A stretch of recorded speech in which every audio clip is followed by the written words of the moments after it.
Madame la rapporteure, mes chers collègues. Nous poursuivons nos travaux avec une quatrième et dernière audition aujourd'hui, en recevant Monsieur Costa Castrenidis, directeur des prêts de la Banque des Territoires. Nous l'entendrons à ce titre, la Banque des Territoires étant un acteur essentiel du système financier et un partenaire de l'action publique, mais aussi en tant que responsable, l'an dernier, d'une mission exploratoire sur le financement de la rénovation des copropriétés en difficulté. Vous pourrez à ce titre nous expliquer les conditions dans lesquelles Olivier Klein, à l'époque ministre chargé de la ville et du logement, vous a confié cette mission pour laquelle vous avez été assisté par l'Inspection générale de l'environnement et du développement durable. L'une de vos principales propositions a inspiré la création d'un prêt global et collectif par la nouvelle loi du 9 avril 2024 relative à l'accélération et à la simplification de la rénovation de l'habitat dégradé, dont j'ai été la rapporteure au Sénat. Nous avons notamment voulu nous assurer de l'engagement du secteur bancaire, car elles ne peuvent prêter sans respecter certaines obligations en termes de prêts responsables et de lutte contre le surendettement. De même, la copropriété ne peut pas rester pour elle une boîte noire financière alors que c'est une personne morale qui n'a pas de patrimoine ou de ressources propres. Vous pourrez bien sûr nous indiquer si les modalités retenues dans la loi remplissent les objectifs de ce dispositif tel que vous l'aviez imaginé afin d'apporter une véritable réponse aux difficultés de financement des travaux dans les copropriétés en difficulté. Je vous invite également à présenter un point de vue plus large sur l'action de la Banque des Territoires et son rôle aux côtés des autres acteurs dans la détection, le suivi, le traitement des copropriétés en difficulté. Nous pensons non seulement aux grandes copropriétés qui font parfois la une de l'actualité et suscitent la création de grandes opérations de requalification, mais aussi à ces nombreuses petites copropriétés dont finalement on parle assez peu. Mal connues, elles sont touchées elles aussi par l'accroissement des difficultés et on les identifie souvent trop tard. Avant de vous laisser la parole pour un propos introductif d'une quinzaine de minutes, il me revient de vous indiquer que cette audition est diffusée en direct et en différé sur le site internet et les réseaux sociaux du Sénat et qu'un compte-rendu sera publié. Je dois également vous rappeler qu'un faux témoignage devant notre commission d'enquête serait passible des peines prévues aux articles 434-13, 434-14, 434-15 du Code pénal, qui peuvent aller de 3 à 7 ans d'emprisonnement et de 45 000 € à 100 000 € d'amende. Je vous invite donc à prêter serment de dire toute la vérité, rien que la vérité, à lever la main droite et à dire « je le jure ». Je le jure. Je vous remercie, monsieur le directeur. Vous avez maintenant la parole. Merci Madame la Présidente. Bonjour à toutes et à tous.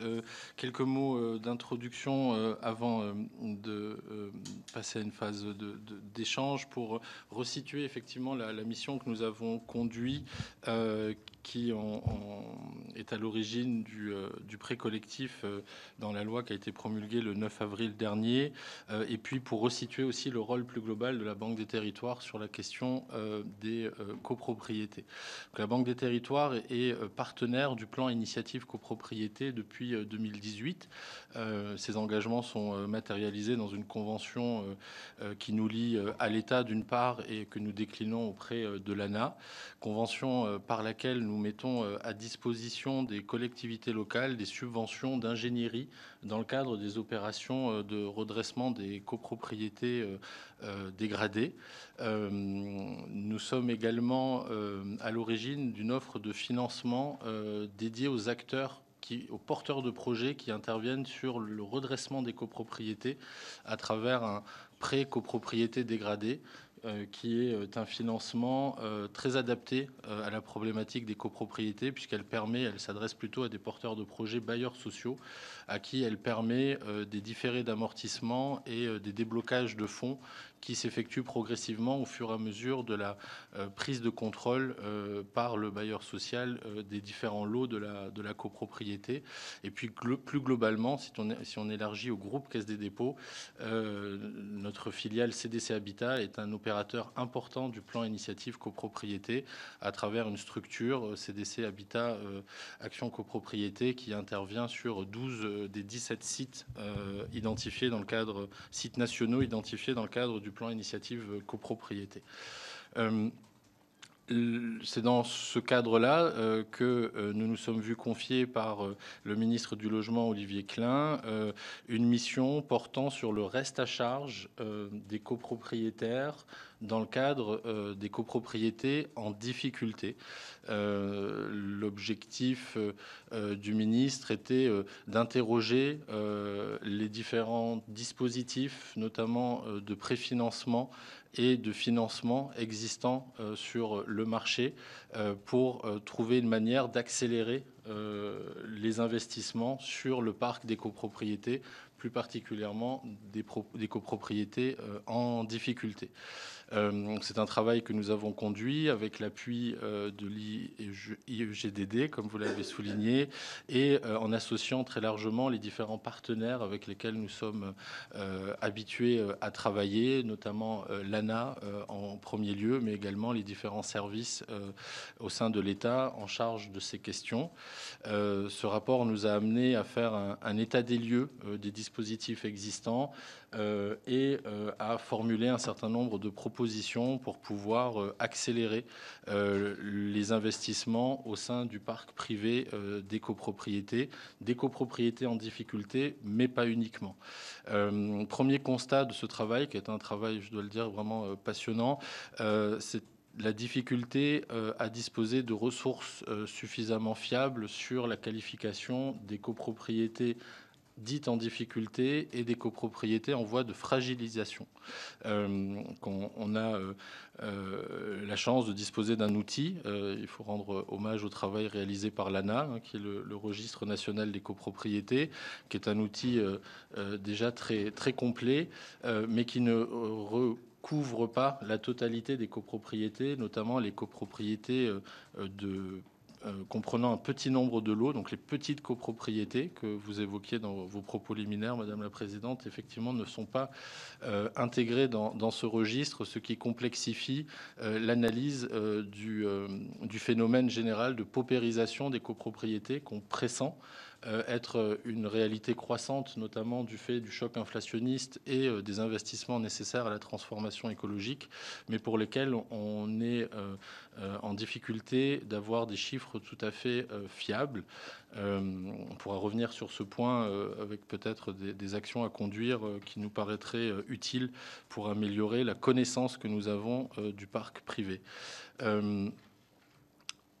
Sur cette base-là, nous avons identifié un certain nombre de copropriétés en difficulté et de copropriétés en voie de fragilisation, avec une attention particulière qui était la nôtre et qui, je dois le dire, me tient à cœur sur la question de la fragilisation. C'est vrai qu'il y a des dispositifs d'appui exorbitants du droit commun qui existent, notamment dans le cadre du plan initiative copropriété, qui traite les copropriétés dégradées ou en difficulté, mais on pressent qu'un volume conséquent de copropriétés est aujourd'hui confronté à des appels de charges difficiles à honorer du fait de la dégradation du patrimoine de la copropriété et des enjeux de rénovation thermique.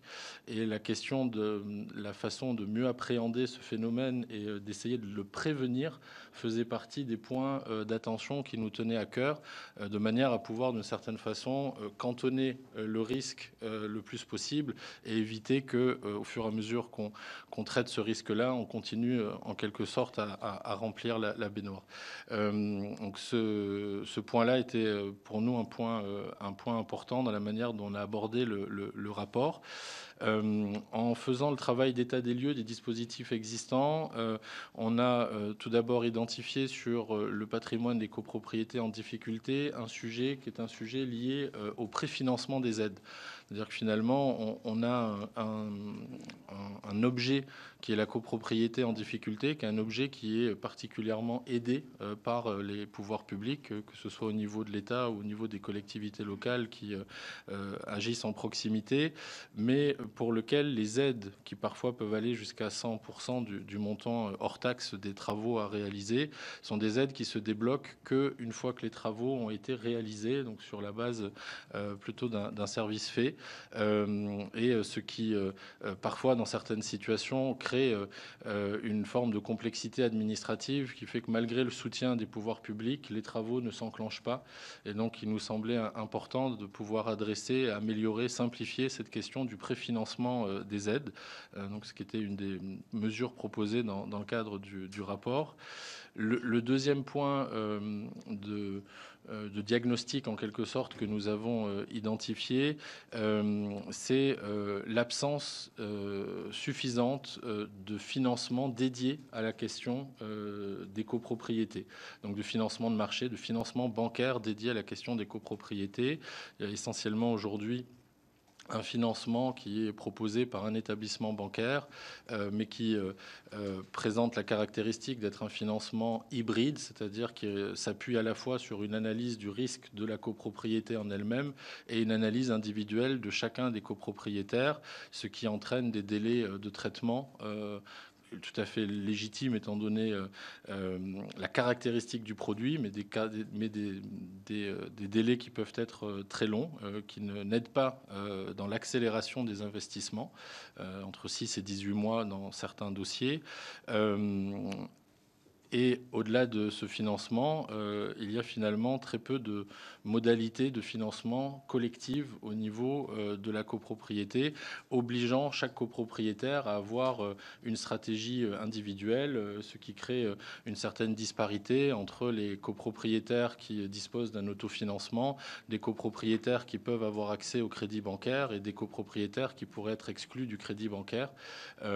Et cette hétérogénéité de situation, finalement, vis-à-vis de l'accès à des financements de marché, nous a semblé être un point problématique, alors d'autant plus problématique, et ça c'est une autre conviction forte qu'on a partagée dans le rapport, que quand on analyse les besoins d'investissement sur le parc des copropriétés nationales, en intégrant les copropriétés saines, les copropriétés fragiles et les copropriétés en difficulté, entre les enjeux de rénovation classique, de ravalement classique et les enjeux liés à la transformation écologique et à la rénovation thermique, on a fait une estimation situant ce besoin d'investissement autour de 9 milliards d'investissements par an, donc des montants très conséquents, en plus en retenant une approche plutôt prudentielle, puisqu'on a identifié un reste à charge par copropriétaire relativement modeste au regard des travaux qu'on peut voir parfois dans certains ensembles immobiliers. Effectivement, si on souhaite accélérer les investissements pour atteindre ce chiffre-là, il nous semblait qu'il était important de répondre à la carence, de trouver une réponse à la carence de financement bancaire. Ce qui, dit autrement, nous a amené à la conclusion qu'il y avait un marché potentiel extrêmement important de financement à accorder et que le traitement de ce marché, l'adressage de ce marché par les banques françaises aujourd'hui était insuffisant et pouvait être amplifié à condition de trouver un produit qui réponde aux problématiques de politique publique et qui facilite l'entrée des banques sur ce marché.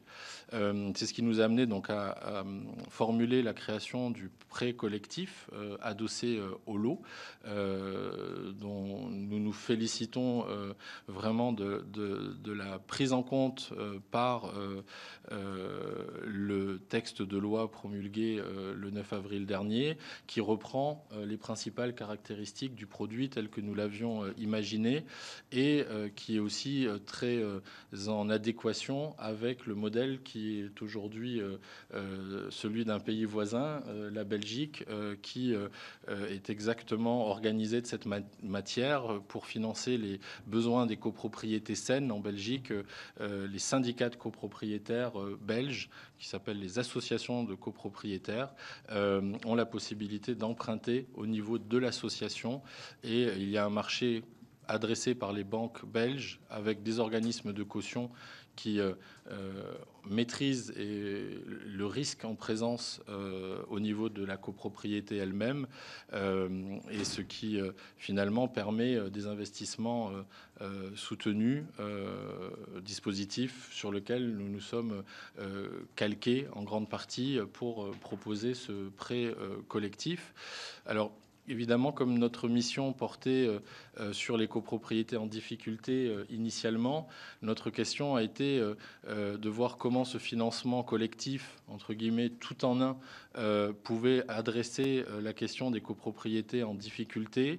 Et c'est ce qui nous a amené plus particulièrement à formuler une proposition complémentaire, celle de la mise en place d'un fonds de garantie qui viendrait permettre de dérisquer, comme on dit en mauvais français bancaire, l'action des prêteurs sur cette partie du marché qui reste un marché à risque, même si, comme je le disais tout à l'heure, in fine, l'action des pouvoirs publics réduit très nettement ce risque, mais néanmoins, il est difficile quand on est prêteur de s'engager sur des poches de risque avérées, déjà connues.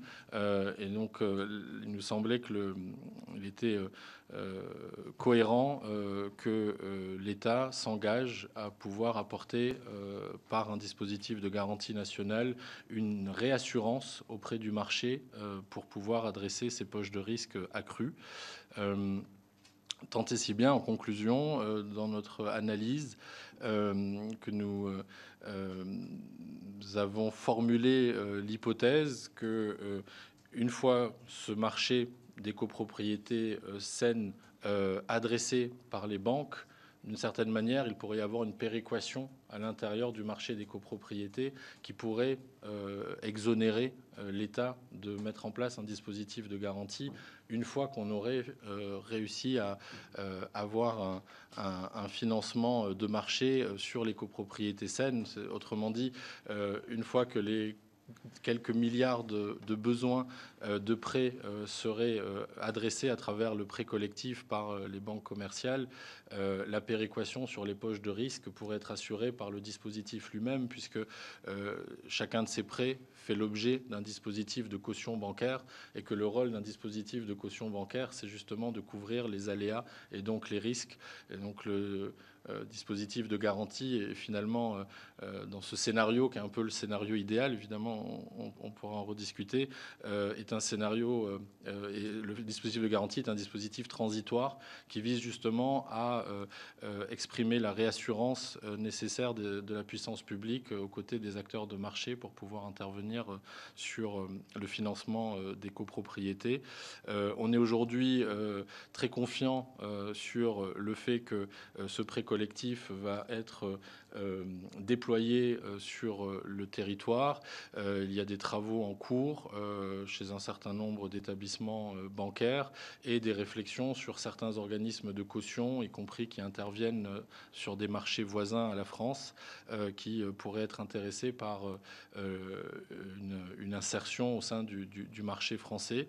Évidemment, ça va demander un décret qui permettent une mise en œuvre opérationnelle et simple du dispositif qui a été voté, et un travail d'accompagnement par l'ensemble des partenaires pour pouvoir mettre en œuvre ce financement dans les meilleurs délais au sein des banques commerciales et pour pouvoir rapidement être opérationnel.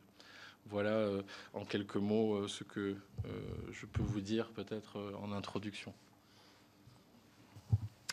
Merci beaucoup. Je vais donner à présent la parole à Marianne Margaté, Madame la rapporteure.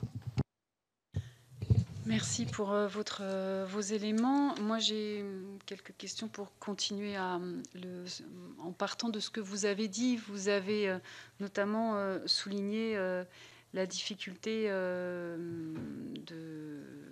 de disposer d'un outil de connaissance performant et exhaustif. Est-ce que vous pouvez développer quels sont les éléments manquants au-delà? On sait que les petites copropriétés passe un peu sous les radars. Comment est-ce qu'il vous semble, qu'est-ce qu'il vous semble devoir être mis en place, ou sur quels critères aujourd'hui, quels critères seraient nécessaires pour disposer d'une connaissance plus parfaite et qui serait utile dans le déploiement de dispositifs à mettre en place? Vous parlez de la question du préfinancement. Est-ce qu'aujourd'hui, sur cette question-là, des avancées sont faites ou peuvent être envisagées, puisqu'on sait que c'est une question majeure, notamment donc sur la question du préfinancement. Et le dispositif de prêt collectif vous semble adapté aux copropriétés, quelle que soit leur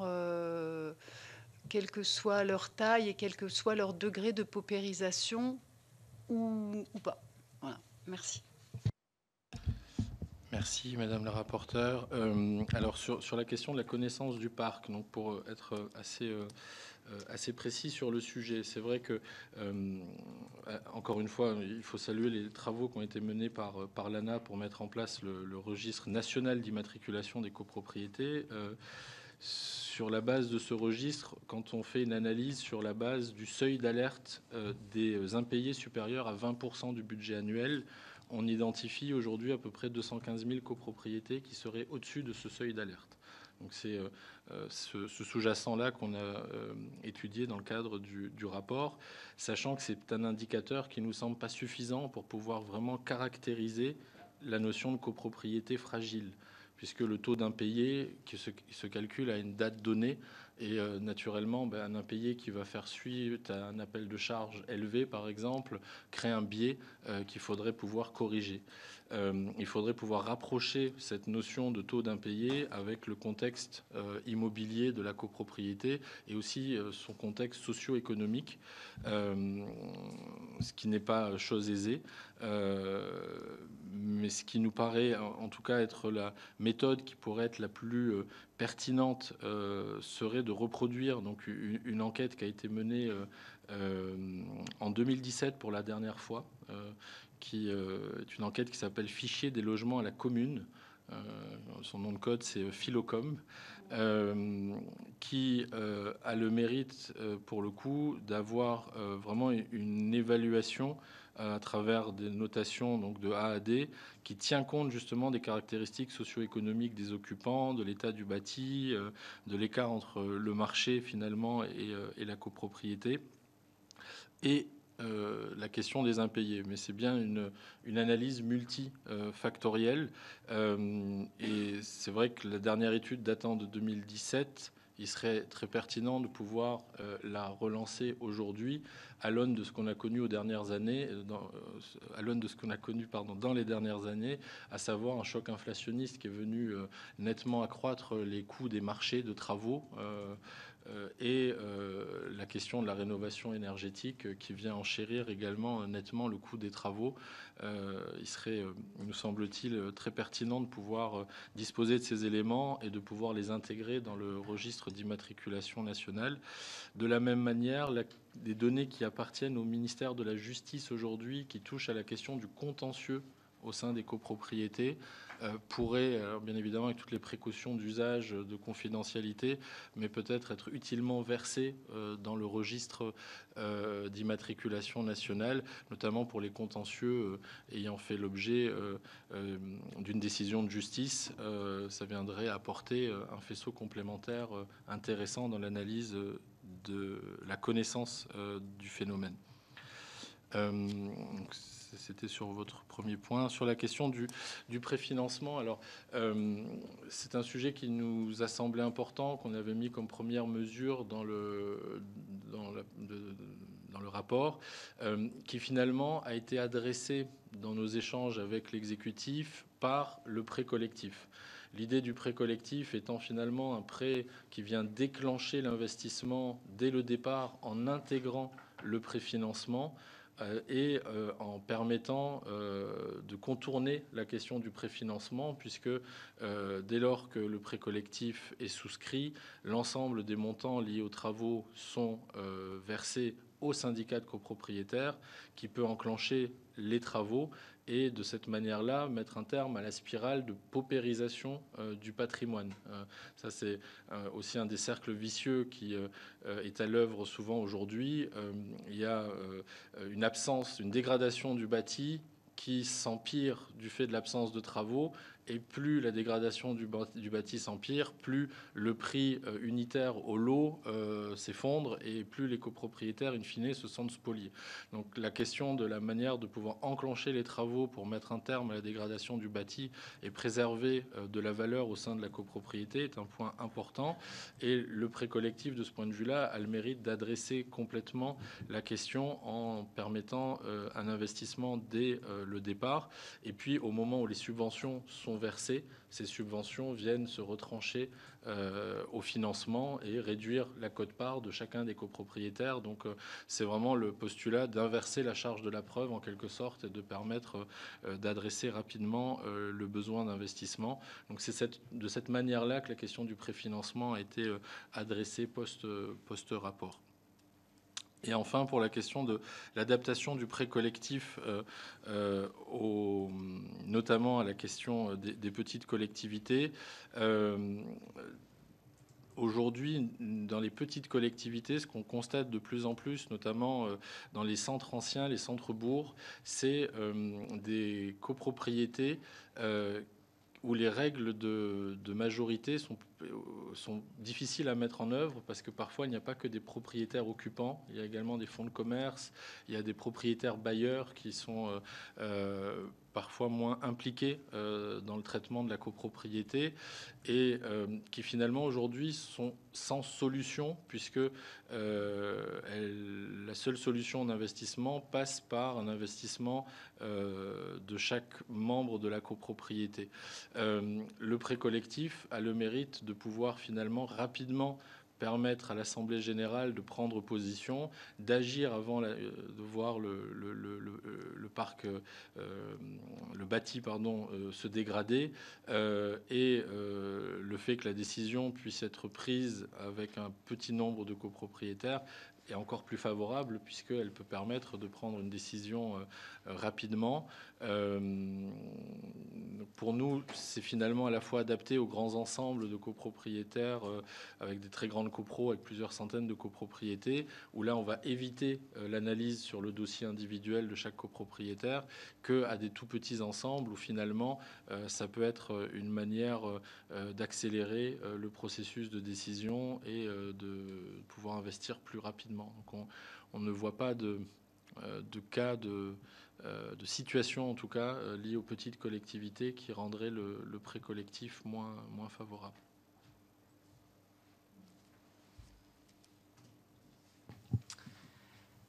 Je m'adresse à mes collègues. Je ne sais pas si vous avez des questions. Audrey Linkenheld. Bonjour, Audrey Linkenheld, sénatrice du Nord. Peut-être profiter que vous soyez là, si c'est possible, pour avoir un petit point sur le plan initiative copro, de votre point de vue. Voilà.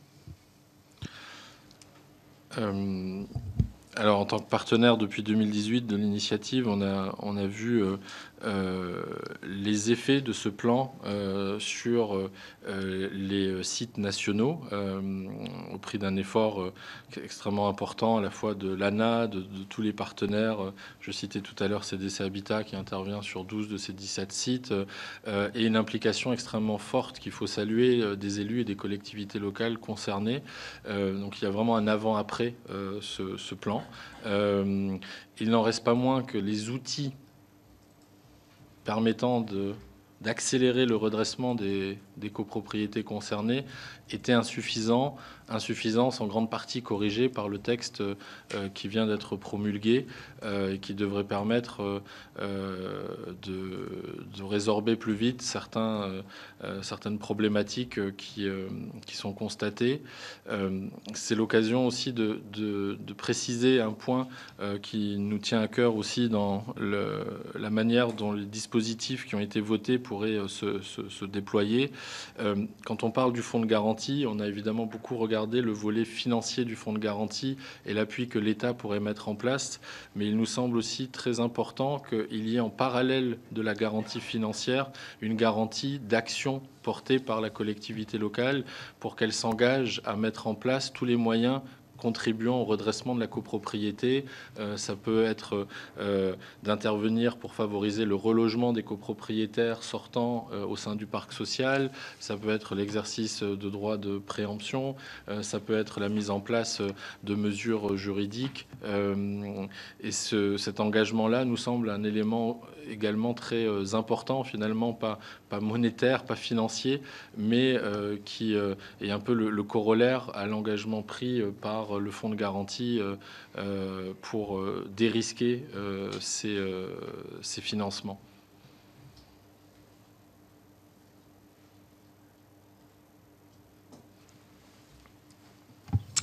Merci. Alors peut-être je ne sais pas si ce sera la dernière, mais une question à l'issue de toutes les auditions que nous avons menées jusque maintenant. Ça a été dit, je pense un peu en filigrane, au travers des échanges que nous avons pu avoir. On a le sentiment aujourd'hui qu'il existe énormément d'outils, de dispositifs pour traiter des copropriétés fragiles ou dégradées dans les grands ensembles. Je l'ai évoqué dans mes propos introductifs.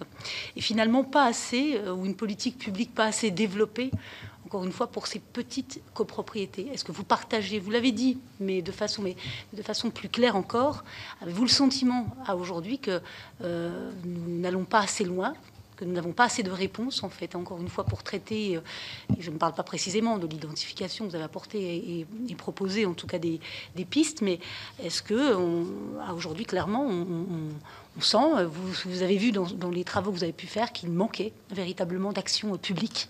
C'est la question qu'on se pose de toute façon dans le cadre de cette commission d'enquête.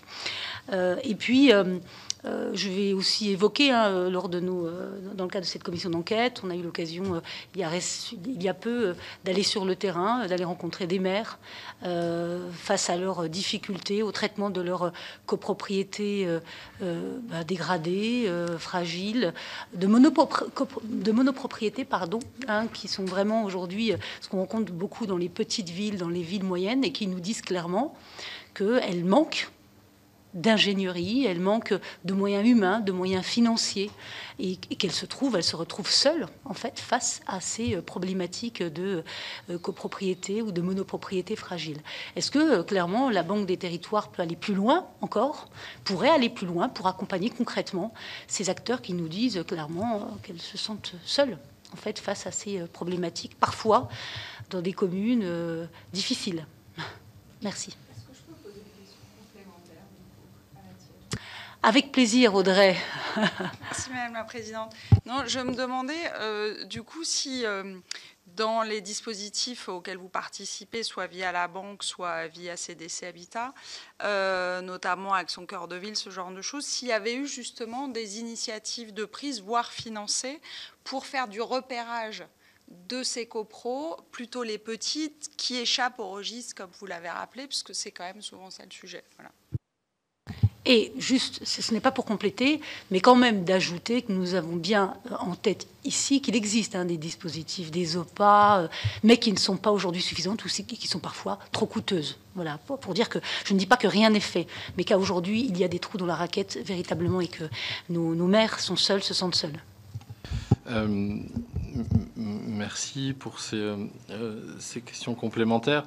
Le premier élément de réponse pour nous, c'est que vos questions soulèvent